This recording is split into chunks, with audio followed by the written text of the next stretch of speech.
Folks, welcome inside the Parisi Palace, high above 3773 East Broadway. This is the Jake Feinberg Show. Coming to you on Power Talk. Please go to our website, powertalk.live. Download our free app to your smartphone. You can stream all of our live local programming, including Solomon on Blast, the Jim Parisi Show, and yours truly, the Jake Feinberg Show. Can't thank you enough for making us part of your day today, and what a high honor it is. I've been friends with her for some time on new media, and she's a direct connection to the heart, fire, and love that I so much depend on my program, not so much coming from me, but from my guests. She continues to give back in a prolific fashion, and she's also deeply immersed on Dead and Company tour, and I think also was deeply immersed in the Grateful Dead tour as well, but we'll find out today. Lori Walton, welcome to the Jake Feinberg Show. Oh, thanks so much, Jake. It's truly my honor to be on your show. Big fan of yours, and you know, Bill and I just got off the tour with Dead and Company, so we are feeling awesome, and we are here to spread the good word of all the great things that are going on out there. You know, okay, I just, at 40 years old, I missed I had friends that went to the Grateful Dead shows in the 90s. I actually have never, ever once seen or been like witness to or been able to have my mind blown open by any kind of Grateful Dead show. And I just wanted you to talk about, you specifically, the introspection that you leave a really good show after. What are you thinking about inside? Because to me, the greatest music, the most transcendent music, I don't care what genre it is, has you leaving the auditorium in deep introspection. And I just want you to talk about, now that you're just fresh off these shows, I mean, what does it feel? What does that feel like? Well, thankfully, I'm not the type of deadhead that totally analyzes every single show I go to. I feel really lucky because when I go to the shows, I just have so much fun, and I just leave feeling really happy, re-energized, and just almost like you feel like you have a clean slate on life, where all that gunk that fills your head, the stress and the worries, it's all gone. And one of the great things about the Dead shows is that I'm a terrible dancer, but I absolutely love to dance. I love music. And when you go to a Dead show, it is that typical saying of dance like no one's watching, because at a Dead show, they aren't watching. Everybody is doing their own thing, yet you're all collaborating as a group. There's like zero judgment. And the great thing about being at a Grateful Dead show is no matter what you do or how stupid you think you're acting or being, there's going to be someone there who's way weirder than you are. So it's like a totally safe place. Right. To just really just be uninhibited, just feel the music, feel the energy, connect off of all of the other people that are there. And it was really fun. One of the shows we were just at, Bill and I were looking around, and we're like, God, it's just so cool that everybody is so happy. Like, you look around, everybody is smiling and laughing, talking to their neighbors, and it's just such a great vibe to be in that kind of setting where the music really is. If I wasn't into the music, it would be really difficult to be married to him, because the Grateful Dead is such a big part of our lives, especially his. I mean, he's been following the band since he was 16. So he's been there for pretty close to like 49 of the 50 some odd years that, they've been together. I mean, I think, I could be wrong, but I interviewed Shelley Kreutzmann, Billy's second wife. Oh, yeah, we love Shelley. She's the greatest. She's in Kauai, right? Yeah, she's the most beautiful cat, and she. Oh yeah. She awesome. said that she thinks that even though Bill was on tour for quite some time, the first time at the Greek in '83, they spotted him and had him come backstage. I think that was the first time that he actually connected. He's like deeply connected to the guys in the band, and there's this whole basketball philosophy around the sharing of the ball, and it all makes total sense. When he was young, he had a severe speech impediment, which I know is difficult to believe now because he talks all the time. Endlessly. Endlessly. Yeah, so much. And, whenever people ask him to speak to their group, I always have to give him a heads up. I'm like, he's going to talk a lot longer than you want him to, so you're going to have to, cut him off. So he started going to the shows when he was really young, and they had invited him to go backstage and meet the band, but he was so shy, and he had such a severe speech impediment, he, said no, he didn't want to. And I don't remember the exact year when he actually did go back and meet the band, but the way that it happened was, the band members saw this guy in the audience, and they're like, oh my God, look at that jerk standing on his chair. He's blocking the view of all the poor deadheads behind him. So they sent one of their roadies, Ramrod, out into the audience to tell this guy to get off his chair, and, Ramrod gets out there, and he's like, oh man, this guy's not on a chair. This guy is tall, and it's Bill Walton. So, then Ramrod goes back to the other guys, tells them what's going on. And so eventually Bill did take up their offer to, meet the band. And, he's been really good friends with them ever since. For the people out there who don't personally know the guys in the band, I just want to let you know that they are the nicest people. I mean, they're putting music out there that truly represents their heart and soul. And sometimes, you're kind of afraid to meet your heroes because you're worried that they're not going to be as good as you think they are. Exactly. Well, all the guys in this band really are as good as you think. And I am totally obsessed with Oteil Burbridge, who joined the band. He's doing the Phil Lesh part, playing the bass. Oteil used to play with the Allman Brothers. And this guy just brings so much heart and love and soul to all these songs we already love, and he just makes us love them that much more.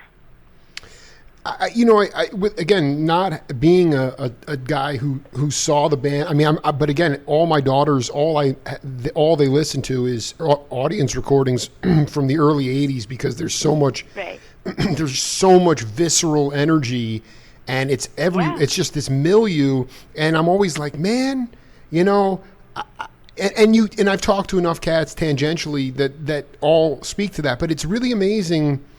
Whatever you want to say about the different mediums and the distractions and how music has changed as a significance in our culture. Maybe with millennials, it's more for background. The bottom line is that with Dead and Company, to bring in Oteil and John Mayer is. So, I mean, I wish they were playing barns and sheds and smaller places, okay? I don't like the sterilization. I don't need the football, baseball field stuff. But to me, it's like, man, and the other guys are just, they're standing the test of time. But they very crafty decisions and smart decisions to bring in people that I guess ultimately can sort of. I want to ask you though. I really want you to answer this question. Because I like the fact that you're not like, you're not obsessing or analyzing every single song of every single show. But explain. Yeah, and I don't count how many shows I go to. I don't compare it to other shows I've been to. And in some ways, I feel like I'm lucky that I'm kind of stupid that I don't know the intricacies of the music. Like, so many people are like, oh, like John didn't come in on this section faster enough or hard enough, or, he's not playing loud enough or whatever. I'm like, God, it all sounds great to me. So. No, and I, because most of the cats I interview on my program too, I just get off more on the musician than the music itself. So it's easier to relate to them because I'm not so deep in the forest that I can't see through the trees. But what I want you to, I want you to, because you saw the Dead with Jerry, right? Yes. So, I started going to the shows in 81. 81? Yeah. What was your first show? I'm a lot older than you. No, I mean, I don't care about that. I'm saying when 81's one of my favorite. What was your first show? Ventura Fairgrounds. Yeah.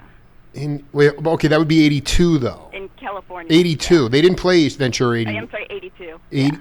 That was do you realize that Bill Graham, that was the first camping show, the first official camping ground shows, because all the cats were coming in the night before and they were, going to the bathroom in the city streets, and the city of Ventura was getting really upset. So Bill's like, well, listen, if all these people are coming before, the night before, we have to set up a camping ground for them. So that was the first official camping ground. But you've been on, so you were on tour, my favorite years, 82, 83, 84, but explain to me why in 50 years, when we're either have left this planet or in some other condition, that people will know the significance of Jerry Garcia as opposed to John Mayer.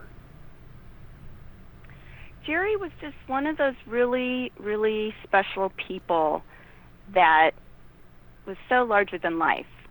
He was an amazing, amazing guitar player, of course, and there's just something about him. There's just some people that have that kind of magnetism and charisma that you just can't put a finger on it, but they just touch everybody that have ever been in contact with them. And, I really don't think you can put into words how special he was. And, even now, when I listen to, we've got the Dead on at the house nonstop. Even now, when I listen to that music compared to, Dead and Company's amazing. Right. They're really, really special. But when you hear Jerry, I mean, it really makes your heart sing. And after he died, I literally could not listen to any of his songs because I would just cry. But yeah, it's just, there's just some special people out there, and he's one of them.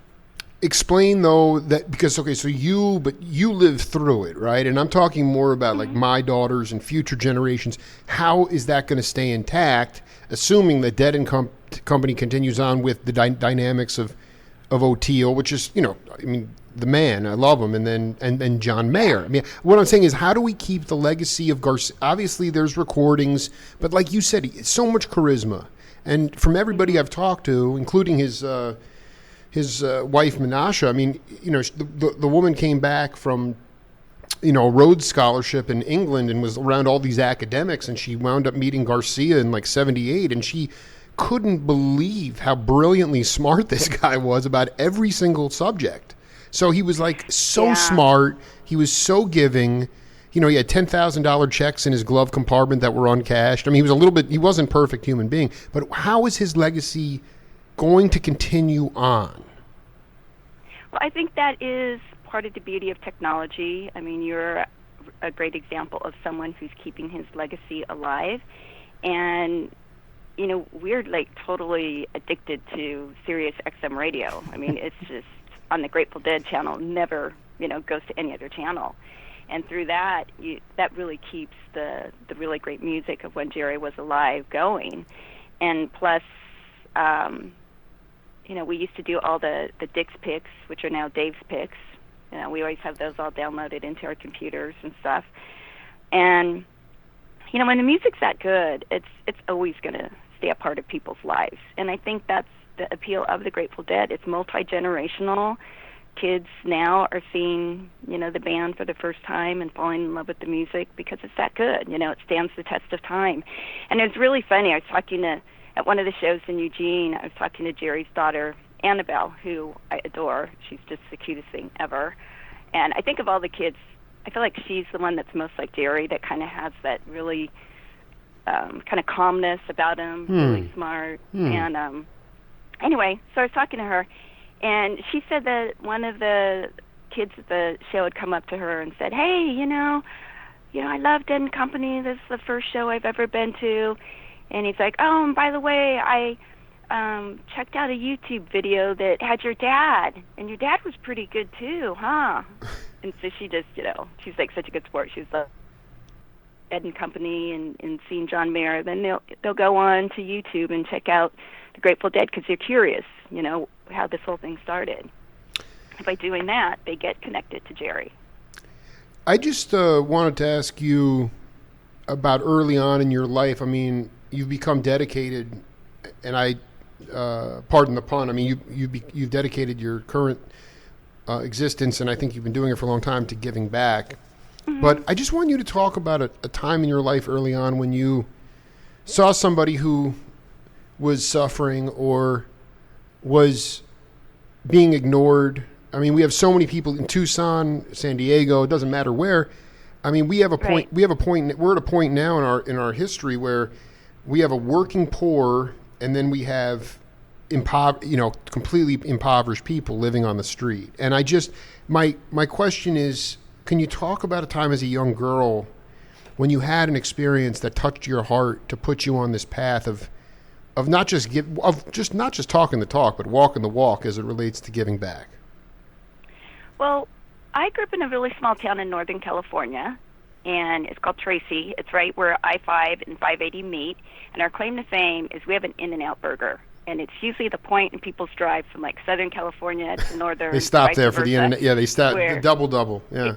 Yeah, where people are like pooped and they're like, okay, we need to, use the bathroom, whatever. They stop at In-N-Out and they either go 580 to San Francisco or I-5 up to Lake Tahoe or Yosemite. So, when I was a kid, the In-N-Out burger wasn't there. But one of the great things about growing up in a small town is it's very safe. And in some ways, you're kind of naive because we didn't have a homeless population like San Diego. It is really a huge problem here, to the point where I feel like it's a crisis. No, I would refer to it as it's an epidemic. It's an epidemic. Yeah, it's bad. Oh, it's just horrific. But I grew up in this small town where I felt like there wasn't such a disparity between the haves and the have-nots. And I grew up on a farm, and it was an agricultural farm. We had dogs and cats, but we didn't have agricultural animals. And so I grew up in an environment where, when you had extra food, which of course we did because, we had thousands of acres of crops around us, you shared it with other people. So it was, just very common that we would go out in the fields and, pick tomatoes and cherries and, fruits and vegetables, whatever, and then bring it into our community to share with other people that didn't have fresh fruits and vegetables.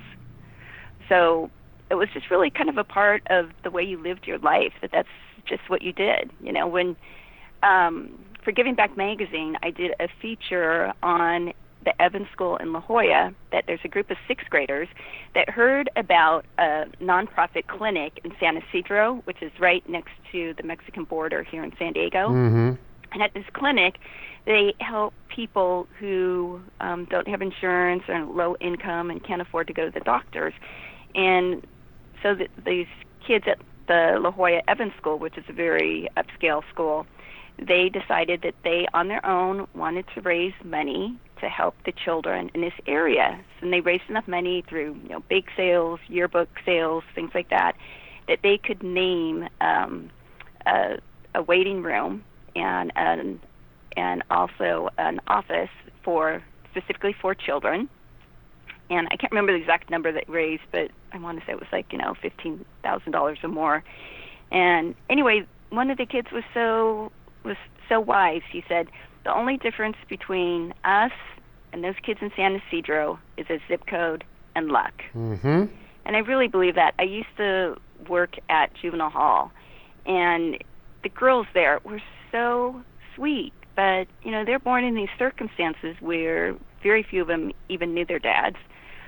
Most of them, their moms are like crack addicts or, have some other kind of issue. And so these kids are literally pimped out. A lot of those girls were there because of prostitution, and it was basically forced prostitution, where, they're pimped out so their family could have money to buy drugs. Right. And, these girls were so, so sweet, and I thought, God, it's just really luck of the draw. If I was born under those circumstances, I don't know if I could get out. So, I count my blessings every day and think how lucky I am that I grew up with two parents who worked super hard and sacrificed, their own comforts and any type of luxury that they could possibly or easily have had, because they put all their money into spending, on college educations for my brother, sister, and me. Where is your family originally immigrating from? My grandparents, are part Chinese, part Japanese, part Filipino. Get out! How is that? That is a serious mix right there. But I just want to be clear, because that there's like a survivalist sort of mentality amongst Asian culture. So many people fight and scrap and claw just to get out of the, nowadays anyway, just to get to the States for academics. There's this, it's just super competitive, and there's just also so many people there. But you're telling me that their philosophy was, hey, we have surplus amounts of food here. Let's go into downtown Tracy and give those less fortunate food. Never said, this is private property, you can't do that. He always let people help themselves to whatever. And I'm a lot older than you are, and this was also a different time and place. I didn't feel like people were, especially when you grow up in a small town, people aren't like as obsessed with this is mine, not yours, not my backyard type of mentality. Totally, yeah. Yeah, I think things are just a little bit different now. It is super competitive. I didn't feel like things were competitive back then. Obviously, I went to UCLA, and there's no way I could get in there today. Same thing. I went to Boston University, and there's no way I would have gotten in there today. I just don't even know how these kids get into schools anymore. I don't either. It's ridiculous. And then they come out with this huge debt. In fact, one of our friends, their daughter just got married, and their daughter has like $100,000 in student loans, and her husband has $100,000 in student loans. So combined, this couple in their late 20s have $200,000 in debt. So I'm like, how can they ever afford to buy a house? I mean, that's your down payment for a house. So. Well, this is the crux of it. It came to me last night. I just want you to riff on I want you to talk to people around the world when this goes live to the world, about greed. The idea that, not using colloquial things like there's enough to go around, but we're at a point now where the disparity, the inequality is as big as it was since before the Great Depression. And how would you talk to your friends? I'm sure you have friends in that, people that are almost unaware or they're just based in spiritual materialism. How many cars, how many boats, how many this, how many that, and what would you say to people who are decent people, but the greed factor is so high, that they can't even see beyond it? What is your message to them about how liberating it is to not just give back, but to realize that you can gather as much materialism as you want, and it's never going to really give you inner peace? Yeah, I think that's a really hard one for people to accept, because so much greed is based in fear. And until you can get to the root of what you're really scared of and what your fears are, then it's really difficult to not obsess about money. And then, a lot of people get their self-worth from material possessions, which is, that's a black hole, because you just have to keep buying and upgrading and buying and, upgrading to ever feel like you're at the top of that heap. So, and I'm as guilty as the next person. I love to shop. I love to buy nice things. But, my thing is kind of like, how much money do you really need? And, there's a certain point where you know that you're going to be comfortable, and if you're blessed enough to be in that position, I feel like you really do have a duty to give back, because you should thank your lucky stars that you are where you are. And I know people say, I worked really hard, and the people out there who, don't have any money, it's because they just don't work hard. and I disagree. I mean, someone who's digging ditches or, schlepping burgers at McDonald's, those people are working hard. They're working their butts really off, hard. man. They're working really hard, and I would say a lot of those people work harder than, people in white-collar jobs do. And so much, again, like I said earlier, I think is luck of the draw. You're just lucky to be born under certain circumstances where you have good parents, you have advantages, and, you're not born to a crack mother and don't know who your father is. I mean, those are pretty tough circumstances to ever rise above. Right, and so can you talk about so was this the first philanthropic organization can you trace back the lineage of your philanthropy? Like I said, when I was growing up, that was just what you did. I didn't even know the word philanthropy existed. I mean, you just helped. It's just part of your nature, yeah. Yeah, you just helped other people that, might be like down on their luck. And then when I was in college, I joined a group called Bruin Bells, and we were the official service representatives at UCLA, and we represented the school at different events, and we had a strong focus on things to help other people. And then, when I met Bill, I was really lucky because I was in a position to give not only my time, but to give back financially. And, for most nonprofits, they, really do struggle to get money, but it's just as important to give time because they definitely need people on the ground doing the heavy lifting because they really rely on their volunteers to fulfill their missions. So I serve on 9 different nonprofit boards right now, and I feel just incredibly blessed that I am able to do so. Bill was still, when I talked to John Shear, who told some great stories about Bill, and just this photo that he has in his office of John, like about all 5, 7 of him, and then there's Bill, like all 6, towering over him. But the point is that the Rex Foundation, Right. are you is that a board that you are on at all? Bill's on the Rex Foundation board. Right. So when you did you guys meet around philanthropy? I mean, was that something that was, aside from the music and aside from just, general attraction? I mean, where was he at philanthropically when you met each other, and can you go a little bit deeper about how you guys have worked together? Because like you said, just raising money for nonprofits is really the issue. I mean, you can have the greatest ideals in the world, but I mean, like we go back to greed. I mean, money talks, unfortunately, in our corporate paradigm. Yeah, Bill and I met. Our versions are completely different of how we met, but well, I want your. We'll get your version on the record then. All right. And when we first met, actually, we met through our love of the Grateful Dead and the music, and that was a big part of our lives. And I kind of knew he was because I went to UCLA. But when we first met, we didn't do a lot philanthropically. It was probably, I would say, I've always loved animals, so I've always supported causes related to helping animals. And we really got involved in the community in San Diego about 9 years ago when Bill had his back surgery, because before he was sidelined from his back problems, he was traveling about 600,000 miles a year.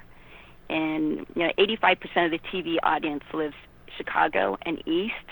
So when he was broadcasting at a national level for the NBA games, he was always on the East Coast pretty much. And we live in San Diego, so he was doing a lot of flying. And he was gone probably 80% of the year. And I would travel with them as much as I could, because if I didn't, I didn't get to see him. Of course. So, but when he had his back problems and he was sidelined, he's really good about reinventing himself, and he's the type that, when things don't go his way, he is incredibly diligent about figuring out how to reinvent himself and start his life over again. So, he, with the help of his older brother Bruce, he met people in the San Diego community and started getting involved. And then because we were spending more time at home, which most people didn't even realize we lived in San Diego because we weren't here very much, but we looked at this as an opportunity for us to get involved in the community and to start giving back. And for a lot of nonprofits, it's not just money, but it's really getting their message out there. The more people that can hear about the good work they're doing, the better it is for their cause. And that's one of our goals with Giving Back Magazine, is highlighting the good work and the good people out there, because right now there's so much divisiveness and anger and fear in our world, and people are just fixated on it, almost like stuck, that the good people and the awesome work that they're doing oftentimes gets overshadowed. And I'm here to tell you that we're so blessed in San Diego. We've got amazing people. We've got people who are incredibly wealthy and give away tons of their money to make our city a better place. And it's, they touch in all areas, the arts, health, education, everything. And I feel incredibly lucky to be the philanthropy editor at Giving Back Magazine because of the kind and selfless manner. And I'm a firm believer that kindness will overcome greed and selfishness. And there's just so much goodness in our world. It's just being overshadowed right now with different situations that people are focused on because it is so dark. It is dark, Lori. I mean, that's the. Mm-hmm. It's people like you that are always looking towards the light. But I'm curious about. So, what's kind of the criteria? You mentioned to me in one of our messages, because we've been trying to set this up for a minute. That I know. I'm sorry. No, I mean the time is now. Come on. It's a locally based magazine. It's regional, right? I mean, we're bi-national. It's San Diego and Baja, and so one of the really cool things about Giving Back Magazine is that the articles that are in English are also in Spanish. So interesting. So, what is when you say you're the editor? What is the criteria for an article to be submitted and then actually to be put into the magazine? What are the sort of is there a criteria based, or is it more feel based, or is it? I mean, how free is it? I mean, what is the criteria that make it in? I am really lucky because our publishers, Denitza and Esteban Villanueva, they're this amazing, wonderful, awesome couple that started the magazine 11 years ago, and I cannot say enough nice things about these two. I have so much respect and admiration for them. And in fact, I just met with Esteban yesterday, and I'm really lucky because I'll ask him for different guidelines and things like that, and it's this is your column. You can do what you want. We try to really support and give priority to the people that we partner with, but he's like, if you have someone out there who's doing great things that you want to highlight, he's like, go for it. So what I really try to do too is highlight a nonprofit that has a fundraiser coming up, because that's usually a challenge for nonprofits, is getting the word out about their fundraisers and getting a good crowd to participate. So I'll try to highlight an organization that has something that's coming up in the near future, and then I also, in conjunction with that, I highlight one of their supporters who they would like to credit for doing so much work on their behalf. This is how many hours a week do you spend on this? It takes more than I thought. Yeah, I bet. But the major upside is it's all happy work, things that I really enjoy. And as long as I have internet access, I can do my work anywhere. So that's the beauty of it. I can still, go on tour with Dead and Company. I can still, travel with Bill when he's got his events. And that's the main reason why it totally works for me, because just wanted to be able to have that freedom and flexibility. So, as long as I have internet, I can do my job. And even though it's more hours than I had anticipated, it's just an absolute joy to be able to read people's stories, to talk to different people, and it just, like I said, it's almost like going to a Dead show where all that gunk in your head from, everything. I actually try not to watch the news too much anymore because it's just all the same, and, you kind of wonder what you can even believe these days. Well, actually, I just feel like what is the truth is so scary that it's important not to bury your head in the sand. But I'm with you. Can really be a little bit frenetic. What was the first show, Dead show that you attended with Bill as a couple? It would have been the New Year's Eve shows in. Let's see, was that? I'm sorry, I'm really bad with dates. Well, that's okay. Usually men are bad with dates. Women are bad with dates, and then deadheads are always so good with dates. So I know that they just are. Well, no, because there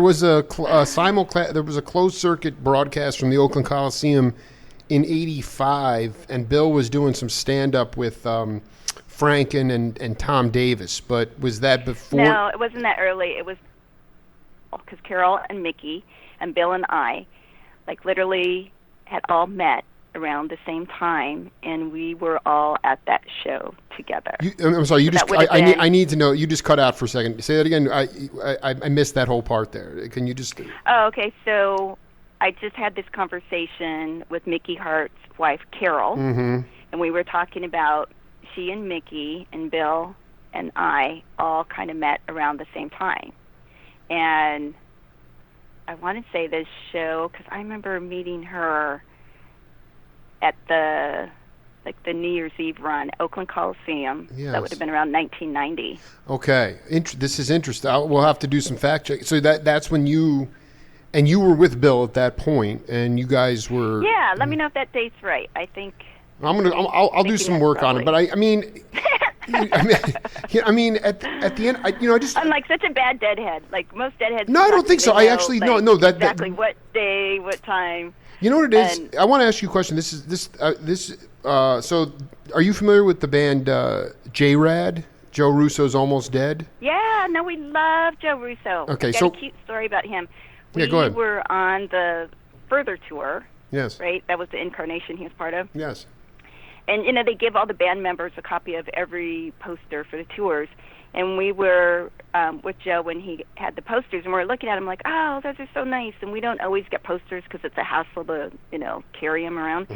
So he's like, oh, I live in, New York or wherever he lives. And he's like, I've got a small apartment. I don't really have room for the posters. He's like, here, you can have all mine. So I'm like, really?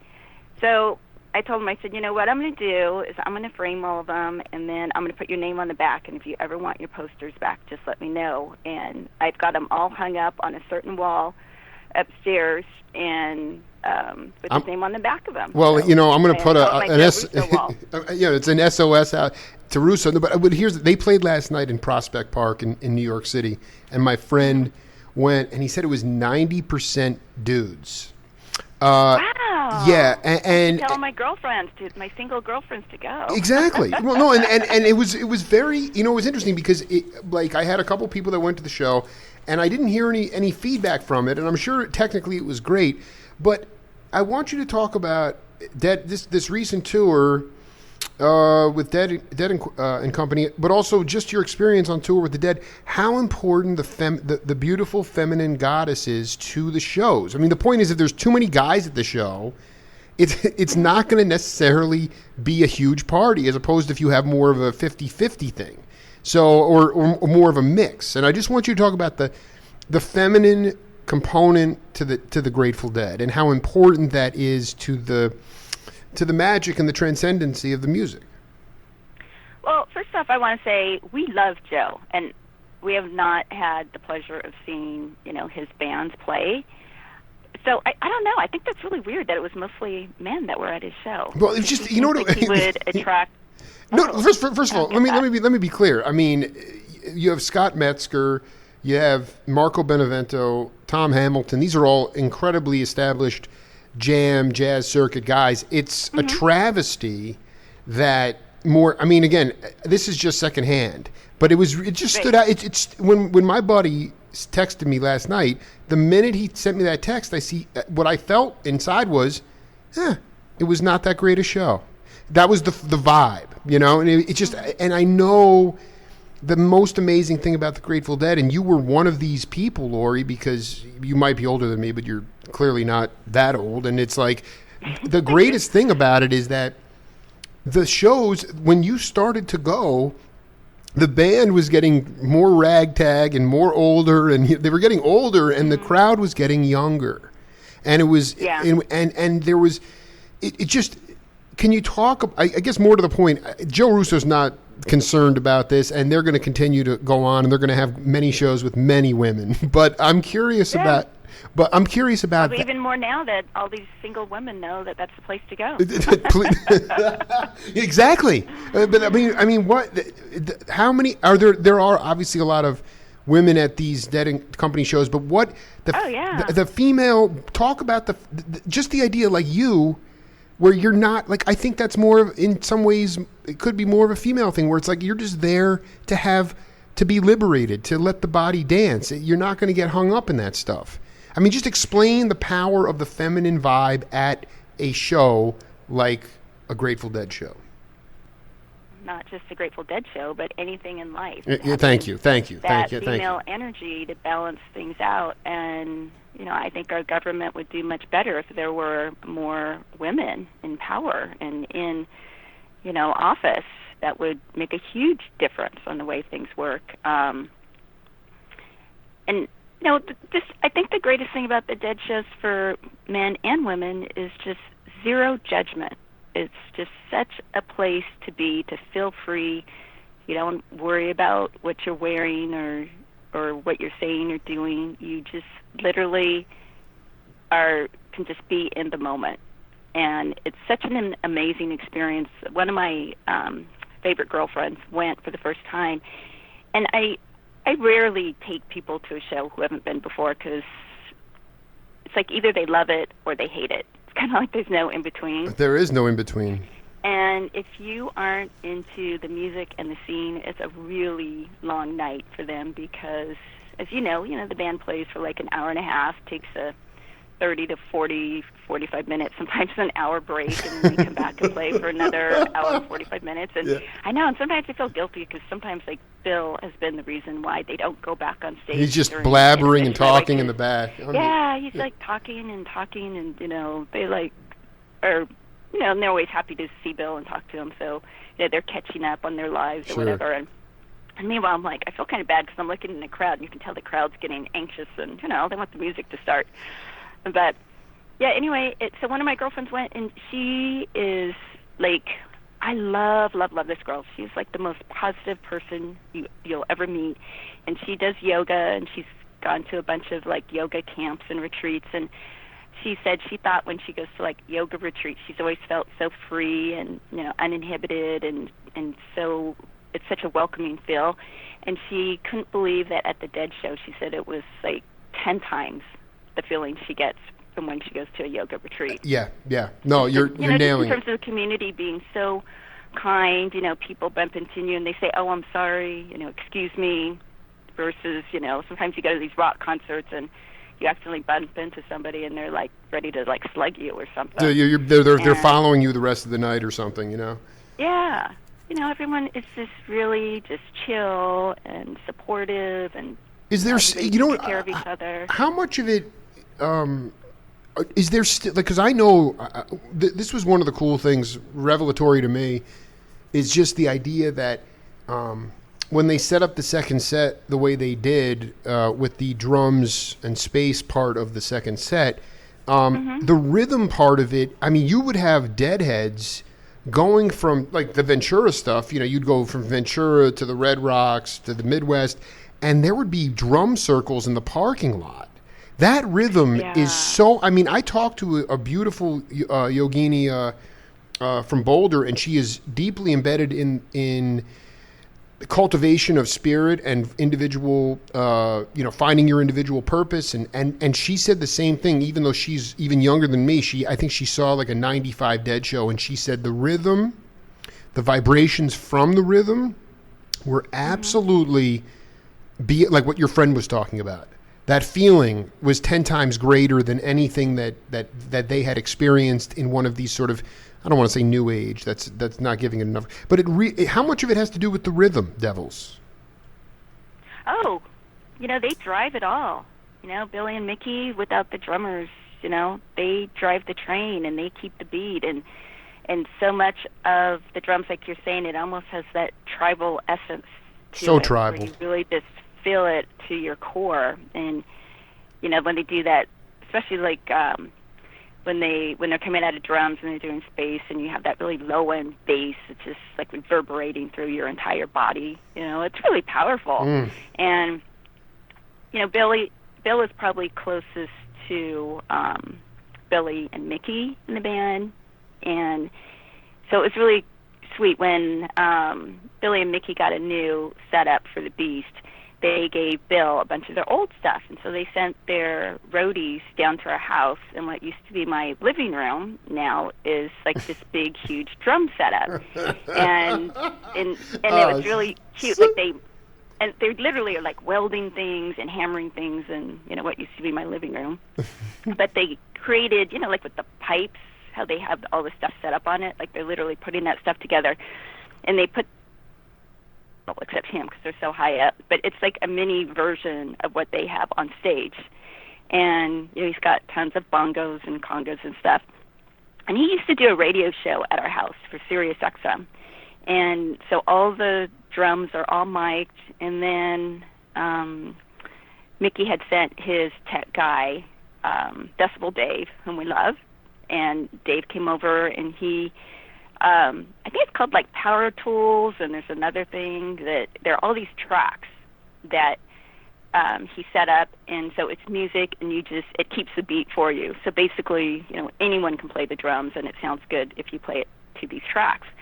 So a lot of times we have like people over for dinner, and then after dinner, everyone starts drumming, and it is really cool, like how through drumming you're all connected. And it's so much fun, and people who seem like they're kind of shy, they are the ones who are the most into it. And it's so great to see these people who are like kind of quiet at dinner, right. And then they start drumming, and then they just really start soaring, and it's just the most fun thing to see. Well, but in some ways it's like, any musician, even the most introverted musicians, Bobby Weir, had dyslexia, his whole life, yeah. and music is that way of expressing yourself. Maybe you're not a verbose person, and you come out and you can express your heart and your feel on. I think it's brilliant. I just feel like the rhythm of the band, and O'Teal also, because when I interviewed Butch Trucks, rest in peace, he talked about they would have a kind of a drum section of the show where O'Teal would get on the drum kit, and Butch would play timpani.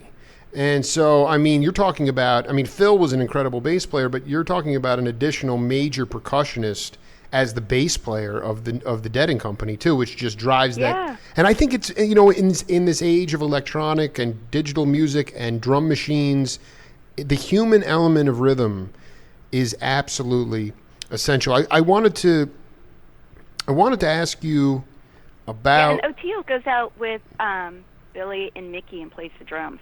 Exactly. Yeah. Exactly. Really cool. He can actually play the kit, or he can. Mm-hmm. But it was called the Beam, right? And he has a great voice.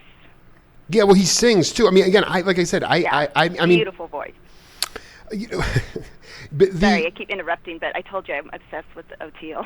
I don't know. Listen. I don't blame you. He is, and I had a great hang with him. He's a sharp dude, and again, to me, a great fit for the band, and that kind of stuff.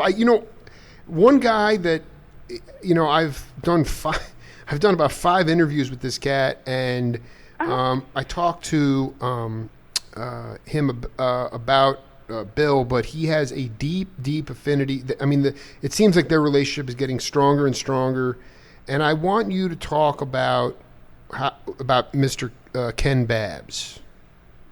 Oh, I love him. Yeah, well, so do I. I mean, he's been a huge. He's so cute. But I mean, like, Love him. can you talk about? Because Babbs was talking about first time he met Bill in the late '70s in Portland, and it's just, you know, and Bill was doing, I guess, Pac-12 basketball games. So anytime he comes up to Eugene, they get a chance to go to dinner. At least, you know. Yeah, it's cute. Babs, Ken comes to the games with his wife, and he's awesome. And then you knew he played basketball, right? Of course, he was playing. Yeah. I think he actually was well before Bill was playing. Yes. Yeah, basketball. Yes. Yeah. So Yeah. so they share that. Apparently, he had some skills. I hear. Oh, dude, the guy was freaking, you know, flying a helicopter in Vietnam. I mean, the guy could do it. But you went up to his place, and I just wanted you to talk about whether or not you ever really. I mean, you're obviously hanging out with Babs and his wife, but the Merry Pranksters component to it, and how important that was, how important they were to the Grateful Dead, and how much Bill also appreciated them as well, being somebody who's just thinking outside the box. Yeah, the Pranksters were a huge part of that scene, and, you know, they're probably a big reason why the scene happened at all, you know. I love all the people in that group. They're all just such unique people in their own right, are such unique characters that they could be like just these amazing characters in a book, except they're real life instead of fictional. And they've written a lot of books, but they are real. Yeah, it's true. They are truly larger than life people, and you know, the great thing about all of them is they're just so grounded and just really kind.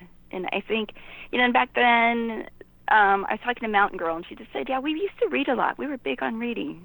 And you can tell all of them are so smart and so knowledgeable and incredibly open-minded. And you know, when you go to the shows and people always put those stickers on you that say, you know, are you kind?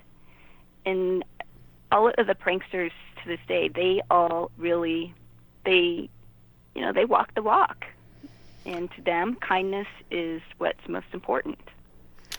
So, you know, how much involvement do you have with? I mean, you have a big military base, Camp Pendleton. How much is Giving Back magazine dedicated to our troops?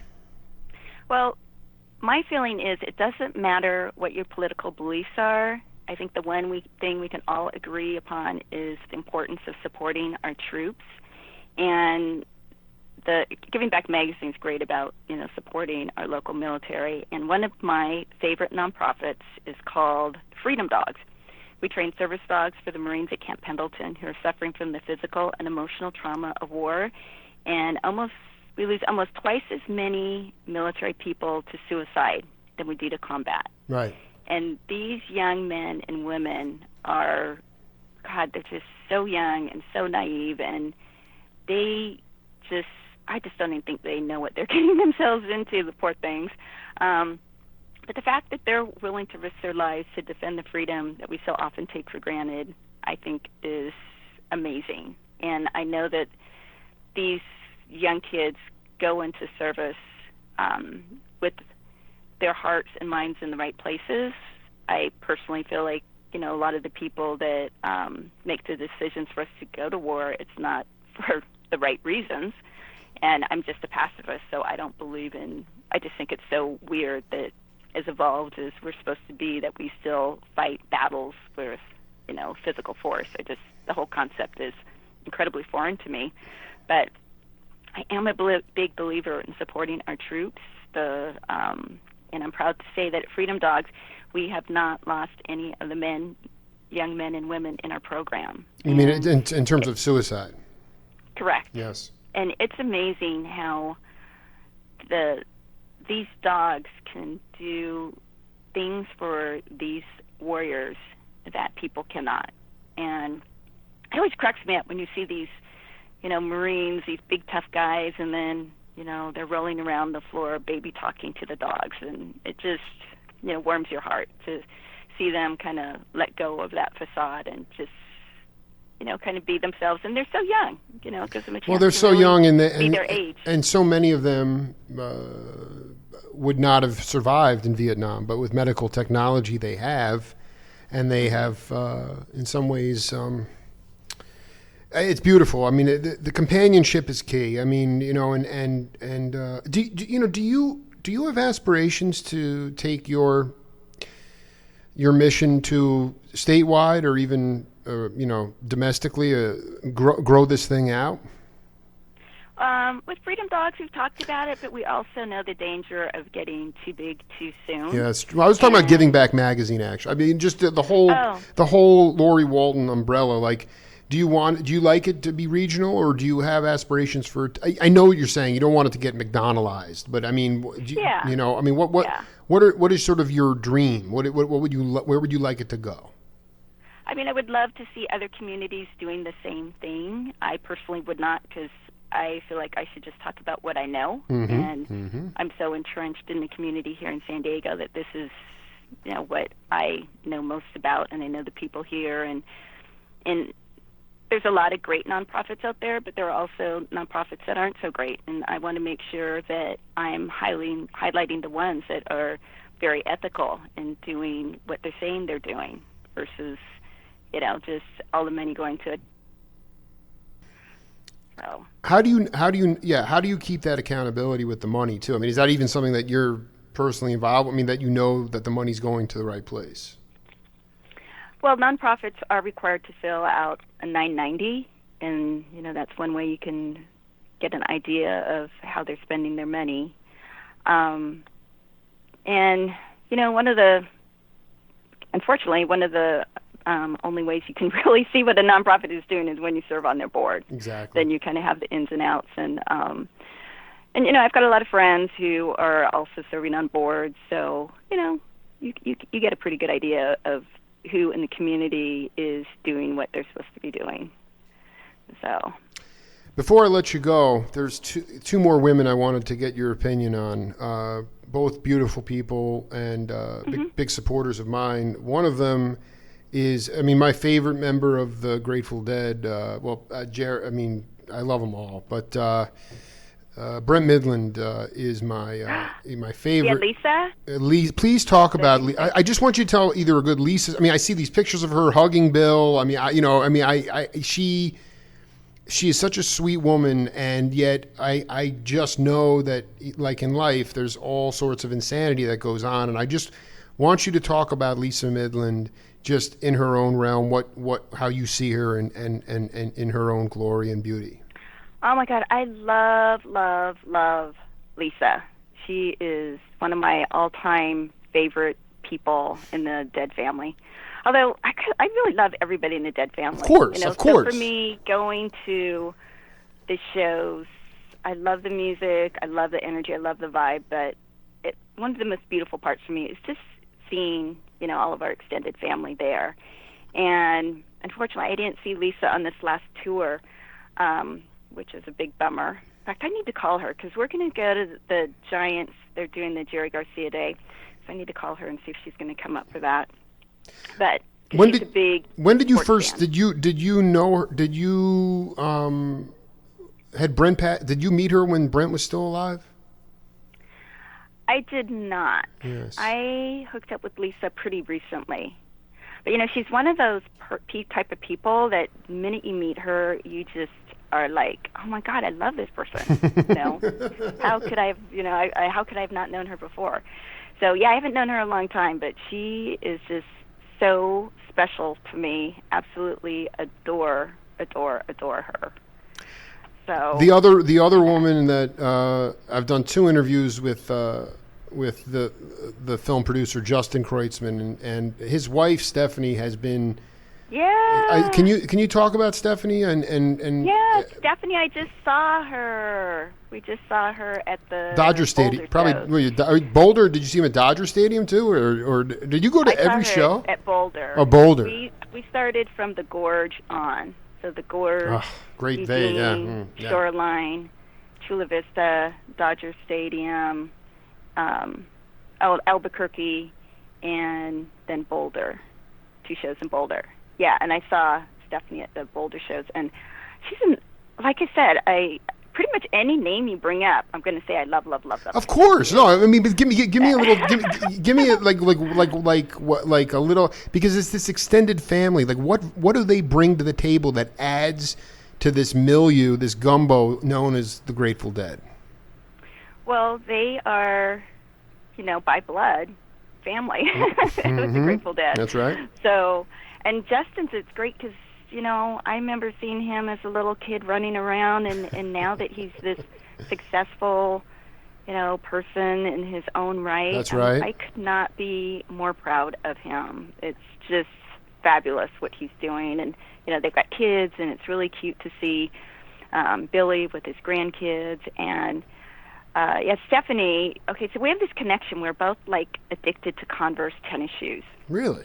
And a friend of Bill and mine's from the NBA, he used to work for the NBA, and then he was running Converse, and so he, just so you know out there, size 7 is a sample size.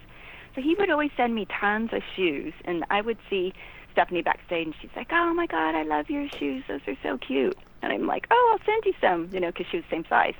So I always send her Converse, and whenever we see each other, we compare our shoes. Are those good shoes to dance in? I mean, you could turn an ankle with them. What are the best dancing shoes for a Grateful Dead show? Sandals? Before, I would never wear Birkenstocks, even though I'm a Deadhead, but they are so comfortable. Then I was having issues with, starting to get plantar fasciitis. Yeah. And I went to a store, and I'm like, I do not want to wear grandma shoes. And the sales girl's like, well, Birkenstocks are kind of getting trendy and popular right now, and they really give you good support. And she's right. Now I've got them in every color, and I have no more heel and foot problems. And I am obsessed with Birkenstocks. They're so comfortable. So I usually wear that. I mean, it's really, and I always tell my friends that are going to a show for the first time, I'm like, okay, don't worry about what you wear. It doesn't matter what you wear as long as you have comfortable shoes on. And I thought you were going to riff on that dancing in the streets line. Doesn't matter what you wear as long as you're there. No, I mean that's all. That's well, I mean. No, to me, it matters that you have good shoes because it's a long night, especially if you're in the pit. Well, it with do it. Yeah, it can be muddy in there. I mean, you just don't want to be slipping and slide. But like you said, so. Lori was our really good friend Jason. He gets to the shows really early, so he can be one of the first ones through the door, and he is always on the rail. Anytime there's a pit, Jason is on the rail. I love it. And it's so much fun just seeing, and he always gets shown on the big screen, and Bill and I are like, look, there's Jason. And I'm like, that is dedication. I mean, because it's hot at those the Chula Vista and the Dodger Stadium shows, and I'm like, oh my God! And he's always at the. I'm always at the rail. I think for me, it's important too. The vibration of the music. To me, it's essential. I just have to internalize it. I was doing that with Little Feat the other week, or the Chris Robinson Brotherhood. It's just, we love Chris Robinson. Well, I mean, awesome the whole band is great. So, two things before I let you go. Will you take me to my first Grateful Dead show? Yeah, you should have gone this last tour. It was awesome. You got to go when you can because you never know what the future's going to hold. I mean, we're hopeful that they're going to continue with this band, and they sound like they are. But life is very tenuous. You just got to grab it while you can. And one of the greatest gifts I've gotten in my marriage with Bill is he's really good about spending time and money on experiences rather than stuff. Yeah, well, that's huge. He is the least materialistic person you'll ever meet. I mean, the only material item he really cares about is his bike. That he's really, really. Which he injured himself on, and you had to mend him back to. Yeah. Yeah, he falls down a lot, unfortunately. And when he goes down, that's a long way. So when he goes down, he gets pretty beat up. Like he recently fell and he tore his rotator cuff, but thankfully his doctor wanted him to have surgery, but he told his doctor, he's like, look, I don't want to pitch in the World Series. I just want to get, well enough that I can ride my bike and, do stuff. So he didn't have surgery, and he's like the most dedicated person to do physical therapy. He does physical therapy 3 times a day and literally focused his entire day on getting better, and he did. So, and he was well enough to go on tour and go to all the shows. I would love to. If you see a venue or a location, I don't want to just go on my own. I need some kind of guide where, I can do my own thing, but I just would love for my first experience to have, if there is something that's, something that makes sense. It's interesting to me because you know more about the band and the music and the scene than I do, yet you haven't experienced a show. So it's interesting. Well, no, what's interesting is I get off more on the musicians than the music, and even though I've never met them, I know what you're saying. I know that they're incredible people, and that to me it's all a fantasy, and so I sort of just want to that's one thing. The other thing is, would there be a way? Are you concerned you would be disappointed if you go, or? No, I want to make sure that, truthfully, I want to experience with somebody, or I want to be with people that I feel comfortable with. I just don't want to go solo. Oh, yeah. I don't want to just go solo. You know what I'm trying to say? Yeah, although I know a lot of people that go solo and have an amazing time. Like I started listening to the music in 81, and then I went to the show. I think he corrected me, it was like 82. But I listened to the music for a while before I went to the show, and it's completely different. I mean, just at Boulder, our friend Douglas, he was there with his daughter, and it was so cute to see them dancing, and they were both like totally on the same wavelength in terms of the music and the vibe, and I love these multi-generational families that go to the show. So no, all I'm saying is, let me know. I know you just got off tour, but let me know a couple of shows if you're going to, and then I'll do my best to get there, because I just it would be, I want to do it in grand style. It's a maiden voyage for me. The other, the only other thing before, definitely go big. Go big. Go big. Why not? The other thing is, I've interviewed Henry Bibby, Ken Babbs, John Shear, so many cats. Richard Loren. I have all these stories. How can I catch in between physical therapy sessions? Could I catch a 20-minute hang with your wonderful husband? Well, the only thing is, he'll talk all 20 minutes, and you'll be lucky if you get. That's fine. No, that's fine. I know we are gonna have a ball. We are gonna have a ball. So let me. I'll send you an email. Or I've already sort of. It would be for me on my journey in my livelihood, what I've been doing on the radio for 7 years. It would be an incredible boost for me. So if you can maybe help be a conduit for that, I would. And I don't care if he talks 20 minutes. In fact, he can't, because I have so much audio clips to play for him. He'll be smiling ear to ear. But I think that I just want to. I know it's always funny when we go to events and they have a moderator, and the poor moderator literally just says hi, and then Bill grabs the microphone out of their hand and he just starts talking, and then the moderator never says another word the whole night. And you know what? I'm cool with that. It's one of the things that the guy Bill has. To me, he just always was so avant-garde and brave, even bringing Danny Ainge and Bird and McHale to the Dead shows. He understood the concept of the unity of the band, how it worked so well, and just the fact that he was always, I don't know, it's just, to me, it's like it would be epic, and anything you can do to help that would be brilliant. Yeah, I think bringing his Celtic teammates to the Dead show in Boston was probably one of his proudest moments, and what made him even more proud is when the guys started going on their own. Exactly. Yeah. I love it. Well, listen, Lori, it was this thing's going to run this weekend. I will send you a link. I'll put. Okay. Do you have a Dropbox account or anything like that? I do. Yeah. So You can just send me a Dropbox link or whatever. or send me your email me your Dropbox. I'll send you a raw a copy of this, and then if there's anything you want edited out, I will, and then I'll send you a link where people can tune it in Japan, Hawaii, San Diego, all over the world. Okay, cool. All right. All right. Well, thanks so much, Jake. It was a pleasure. I'm sorry it was such a hassle to figure out a date, but I'm glad we finally got one. I had a ball, and look forward. Yeah, same here. And look forward to further collaborations. Thank you so much. Okay. Yep. Sounds good. All Thanks. right. Bye. Lori Walton, phenomenal, a philanthropist. Her heart is in the right place. We will be back with Libby Hansen-Leidecker in just a minute.